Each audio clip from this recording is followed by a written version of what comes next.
Hi, Wheat North Geology students. Today we're going to talk about metamorphism and what that is. What metamorphism is in regards to geology is the solid state transformation of pre-existing rock due to changes in the physical environment. The key here is it's solid state. At no time does melting occur. If melting occurs, then it turns into an igneous process. There's really two agents that cause metamorphism in rocks, and those two things are heat and pressure. Those are the two things we're going to talk a little bit more about during this lecture. Okay, there is a limit to metamorphism. So if you get a pressure below 300,000 atmospheres, that rock's going to typically stay sedimentary. Okay.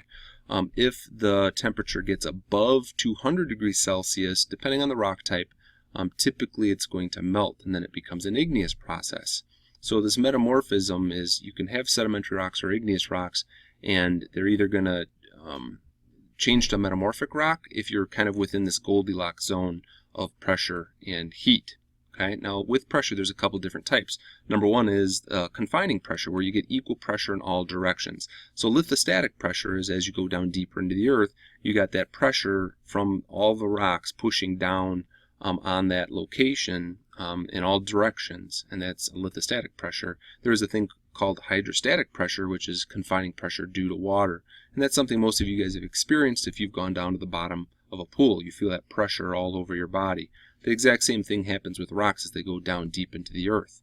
Okay, you get deeper and deeper down, you get more and more pressure from all sides because of the weight of all of the material above.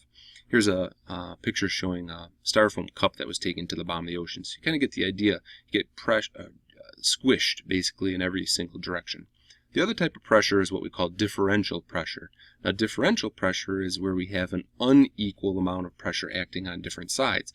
And as a result, the rock tends to get distorted. You can have it be just one directional and you end up with flattening, or you can get it kind of in different directions and then you get a shearing effect off of that. Good example of that is Play-Doh. So if you take some Play-Doh and you squish it in your hands, you can see here you got some parts that get smashed more, some parts squirt through, but it's not equal pressure in all directions. Okay, so what we have here is a picture showing some granite or a piece of some type of rock, and if you get pressure in all directions, you're going to see that nothing's really going to change. Everything's going to get smashed down together. But if you get that differential pressure, so if you have higher pressure on one side, you're going to end up with these striations, or you see these lines here. Okay, and that's what we call foliated. Okay, so foliated is when the grains are arranged in parallel layers or bands. So you have a rock that had its mineral crystals, and then when they got squished, all those mineral crystals got aligned because of that pressure. Now this is different than like a sedimentary rock, so like a sandstone, where kind of the layers got deposited because of the water or the ocean or lake environment. Okay, or a beach environment. Here's what's actually happening is you had, just like we had in this prior picture, you had some rock that had its mineral crystals, but now because of pressure, they're all getting squished together and getting aligned together. And that's what we call foliated. Okay, there's three different types of metamorphism that will occur. Okay, and it has to do with if we're talking about heat, if we're talking about pressure, or a combination of both. Okay, we'll talk about these individually, but we have contact, dynamic, and regional. Okay, now contact metamorphism tends to happen at or near contact with igneous rocks or magma because it's caused by heat. Okay, it can be fluids that can cause this to happen as well. So it could be or super hot liquid, but generally what we're looking at for contact is heat. This is showing a picture or a diagram, and this would be your magma kind of comes up and intrudes into this country rock. So country rock's just basically what we say, a rock that has the original rock. Okay, maybe it's sedimentary rock, whatever it is. And as it gets in contact, what it does is it causes this metamorphism. Okay, so the heat. So just like if you take your finger and you touch it to the stove, okay, you're going to burn or alter the skin on your finger. The same thing happens with rock when it comes into contact with high heat.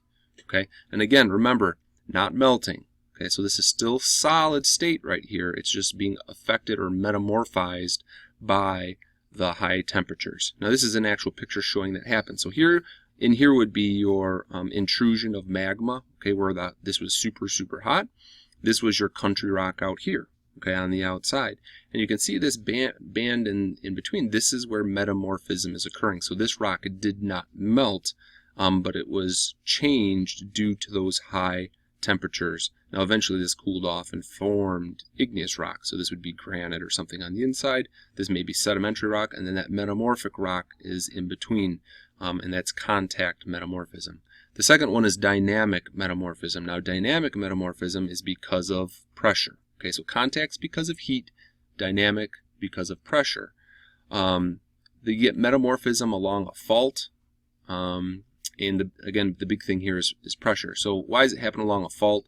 When you've got big plates crashing together, that creates tons of pressure. So that along that fault line is where you tend to find dynamic metamorphism. Okay, differential pressure, just like we talked about, or shear pressure.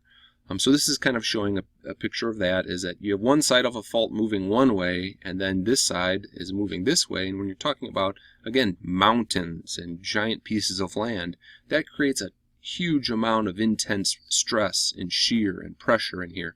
And this is where you're going to tend to find that dynamic metamorphism. Okay, so not caused by heat, caused by pressure. The last one is regional metamorphism. Now, regional metamorphism is the most common type, and the reason why is because it's a combination of both. Okay, it's high pressures and temperatures. So most commonly you find these along the boundaries between continental plates. So on a large scale, that's why it's called regional metamorphism. Okay, it's large areas into great depths.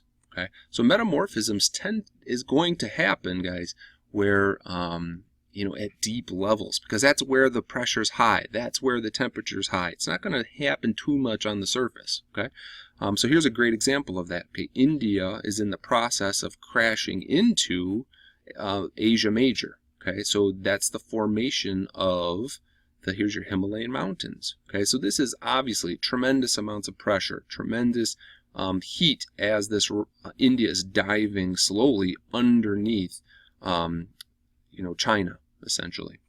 Okay, and this is just a diagram showing that process. Okay, so you've got India, okay, or this plate is crashing and going underneath, and as it does, it drops down deep, and as it goes down, it heats up, and that's where your contact metamorphism is going to occur. Okay, and then where you have this huge amount of pressure happening, they're smashing into each other, the plates are, that's your dynamic metamorphism.